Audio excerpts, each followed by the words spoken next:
Wands, the King of Wands can be is a person of a Sagittarius, Leo, or Aries star sign.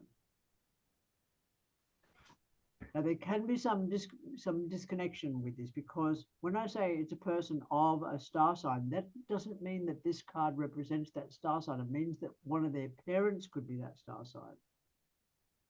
Now, what comes out of your mouth is really going to matter. If I say you are going to be connected to a fire sign person, Sagittarius, Leo, or Aries, then you will, or your client will. If I say you're going to be connected to a person who is of a fire sign, Sagittarius, Leo, or Aries, can you hear my words are different? Person of a fire sign means they could probably be the child of or the progeny of a fire sign person. The wording matters, and people get me wrong when they don't hear properly what I've said on the recording, and I ask them to go back and listen to the recording, and that's when they'll go, oh, it actually said the child of a fire sign, and yet they'll think that the child is a fire sign. King is a Saxon word, and it means chieftain, but it's almost always associated with a man, whereas the word queen is a Saxon word meaning wife. And I say person rather than king or queen. I don't like the terms king and queen for the very reason I know what they mean. And this is where any study that you've got of etymology is going to be very handy. You'll get your language clearer and clearer as you move on. That's that one. Next one we're going to look at. And isn't this interesting? Because if I put the person of Wands with the Strength card, I've got a Leo. Just to screw with your brains a little bit, this is not necessarily a two-legged person.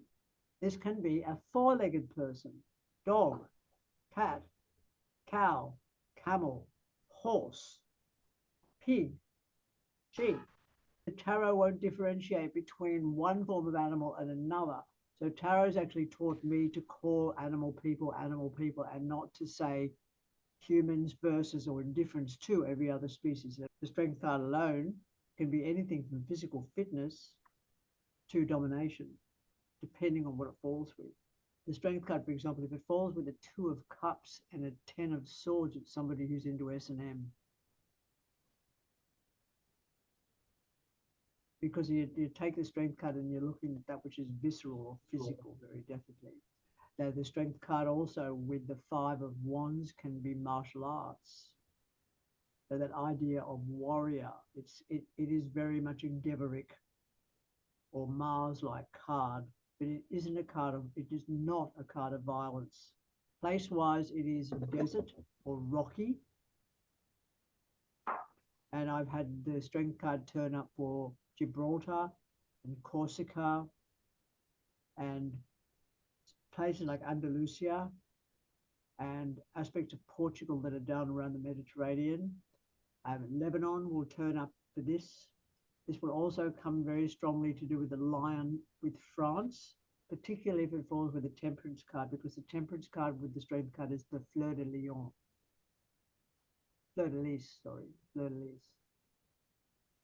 But I will also get this for England, because if I look at this card and I see the unicorn and the fucking lion up against the herald of the King of England, I know I've got it. And it's going to flash into you. The more you learn, the more you're going to just flash. And of course, when I look at that crest of the lion, rampant lion and the rampant unicorn, I go, well, how the fuck can a unicorn be false if they put it on the crest of the royal house? What does it represent? And that's when I went exploring and found out that this was used, the unicorn was used as armor on horses' heads in battle. The Strength card will also come up with any health issue, but it's pretty much productive. This one is tricky because, as I was saying to Jackie earlier, watch your language. And we're Anglo-European people. We're pulling on an Anglo-Saxon language that has some Celtic elements, some Latin elements, and some French and German elements. Just remember that it's really important. So this card will come up for a place that's hidden, or a person that's hidden or in hiding. It represents, because the word occult means hidden. It doesn't mean anything sort of mystical or woo-woo, it just means hidden. But what's fascinating, there is a myriad of symbolism associated with the High Priestess card, even the title, that will beguile and fool you into thinking you have to understand that. But this particular card, when you pull it out and look at it in your own deck, you will see what's behind the curtain. And what's behind the curtain makes it really simple. Now, do you want me to tell you, or are you going to wait and look it up? If you look behind the curtain, all you're going to see is the beach. This very ornate person sitting in front of a curtain of pomegranates with the pillars of Boaz and Joachim on the left and the right of them, with the scroll of the Torah or the law on their lap and the moon under their feet, and this double-horned crown on their head, is almost deceptive in its blah blah. And the idea of the word priest, like the idea of the word priestess, is a very Christianized word. These words do not occur in animist or indigenous societies. Please be aware of that. And the idea of a high priestess is somebody better than everybody else, or in a more elevated position. And in tarot, it's most important that you level everything out and remember that everybody sits down to shit. Okay, because I used to be called this, and I walked away from that. It also means that people are forever going to try and be you instead of being themselves. It's like a person in some kind of a position of authority. It's just, this is not the way this works. We're a circle. There's no beginning, no end, and no one's in charge. I will absolutely make that emphatic. And I have had a situation, funnily enough, when somebody has asked where they're going to move to, and that was Maroubra, and I said 2 streets back from the beach, because you can't quite see it from where you are. And that's exactly where they moved. The 5th story of a block of flats, and they could see the ocean in Maroubra Beach from the top of the flat, but they were way back from it. And so when you look at this card, everybody tries to give me the explanation of what's in front of the curtain, which is hollow, captain obvious. But when it's behind the curtain, it's freedom, you see.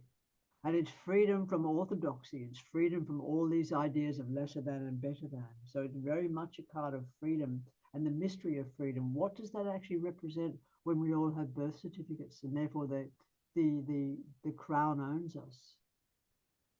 Do we know what freedom is? Do we even want it? Have we any idea what it is? No. And so therefore in itself, freedom becomes a mystery. It's all bound up with this. And I have client after client, when this turns up on the table, thinking that I'm going to praise them for being mystically aware, and I'm not. Next card, 3 of Swords. It's pretty much separation. That's what it means, separation. But people, again, will make assumptions that separation will have to do with a romantic or a relationship between 2 people, and that's not what it is. When a baby's born and the umbilicus is cut, that's separation.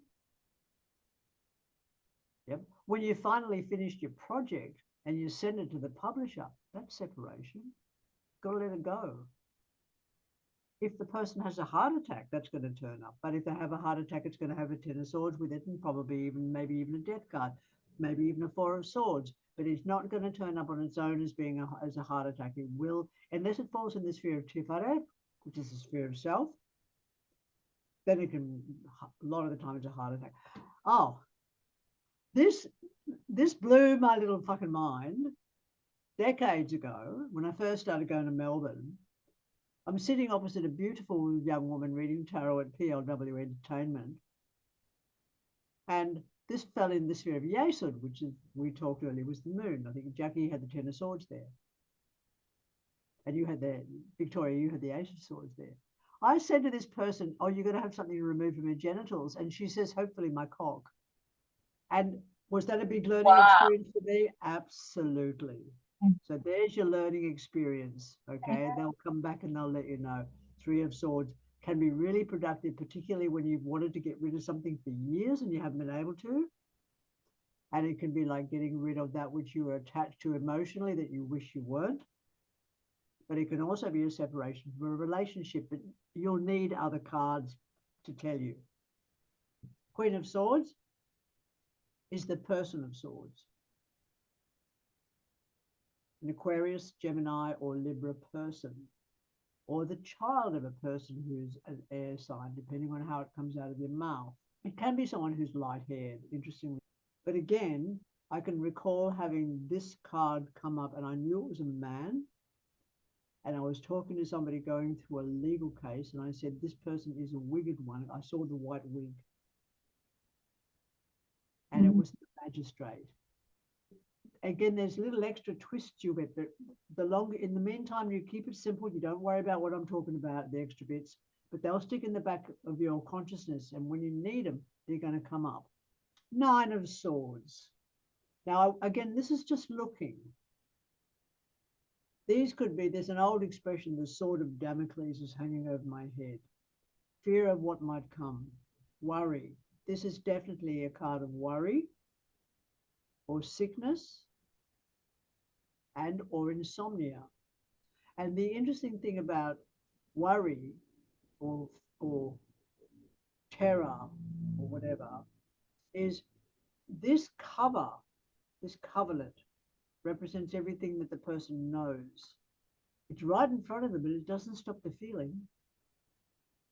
It's irrelevant. We can know a lot, but it won't stop the feeling when we have the event unfolding. You get me?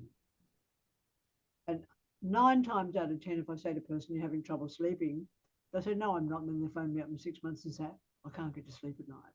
9 of Pentacles, my favorite card, apart from the 9 of Wands. The essence of the 9 of Pentacles is a person, or the words that I originally learned was mistress of all she beholds. It does represent in all instances quality over quantity. So that if you see this, for example, with a 10 of Cups or a 10 of Pentacles, you're going to see a tiny house because it's quality over quantity. It may not be big, but it's pucker as. The 9 of Pentacles, for example, is me wearing black all the time with accessories. So I don't need many clothes. It just comes down to that. It's when you also will get this with the Ace of Swords for somebody who's very disciplined. And you'll also get it with a writer who uses 25 words or less. Short paragraphs, short sentences. It's that sense of quality over quantity every time, definitely. If it falls with food, by the way, it's nutrient-dense food. It's not a big, huge feast. Don't need a lot of food. You just need nutrient-dense. Tote that barge, lift that bale. And the 10 of Wands is very often moving. It's carting stuff from place to place. And again, you've just got to look at the image. This is why I stick with the same pack. But you see, also is the understanding of that they're handling it. Look at them. They're not dropping their bundle. This can be somebody also who is a researcher, gathering information, putting it all together. The preparation for the launching of a radio show, the preparation for the launching of a fashion line, the preparation for moving, the preparation for traveling with a caravan on the back. That's your 10 of Wands. So it's not problematic. It can be depending if the cards that fall around it, because it's heavy. If it's heavy, that little critter in there. He's not carrying it lightly on his shoulder, is he? She, they, him. No, it's going before them. So they're showing it off. They're showing it before them. So there's a real sense of importance here. And it will happen when someone's renovating. Absolutely. Look at the 10 of Wands. Very often when this turns up with a king or a queen of pentacles, I'll call it the Bob the Builder. It's definitely a card of carrying heavy stuff. Okay. Queen of Wands is ditto to the King of Wands. Yep. Ace of Cups is called the roots of the powers of love. But we have to work out as analytical psychics what love represents. I think that if I remember correctly, in Arabic, there are 17 words for the word love, depending on how it falls. In many languages except English, the word love is specific to different kinds of love. So the words that I use with love are reciprocity, honor, respect, mutual independence, and awe, AWE. The Ace of Cups can be a gift that's freely given. Like if someone helps you do something and they say this is freely given, means they want nothing for it later. They're not going to come back and knock you for it later, which so often happens with a gift, isn't it? It's like, I did this for you, therefore. And that gift can be an attitude of behavior that says, oh, I cooked every meal for the last week and you did nothing. You did nothing. All of a sudden there's an argument. That's not love. That's obligation. It's got nothing to do with, that's the 10 of Wands obligation. It's got nothing to do with love. This is love. So depending on where this falls, okay, it's also the word, and this is really important. There is a big difference between the word amateur and the word amatura. The word amateur is somebody who's not doing the job well enough. They're acting like a bumpkin. But amatura is the origin of the word, and it means for the love of it. Mm. And there's a big difference, because if a person, for example, is a sports person and they're a runner and they're in the Commonwealth Games, they're not going to get paid anything. They're doing it amatura. Some of the most magnificent stage productions are done amatura. Back in the day, Bob Geldof doing Live Aid, where everybody came and gave their ability to perform for nothing to be able to get enough money together to stop people starving to death. They did it amatura for the love of it. They didn't expect anything back. And that's the essence of this. And I love this card. Okay, that'll do. It's much better to learn them this way ad hoc than to learn them A, B, C, D, E, because it's better to be able to see them in situations as they turn up, which is why I love working with the spreads and the maps with you, so that we can see them in real time.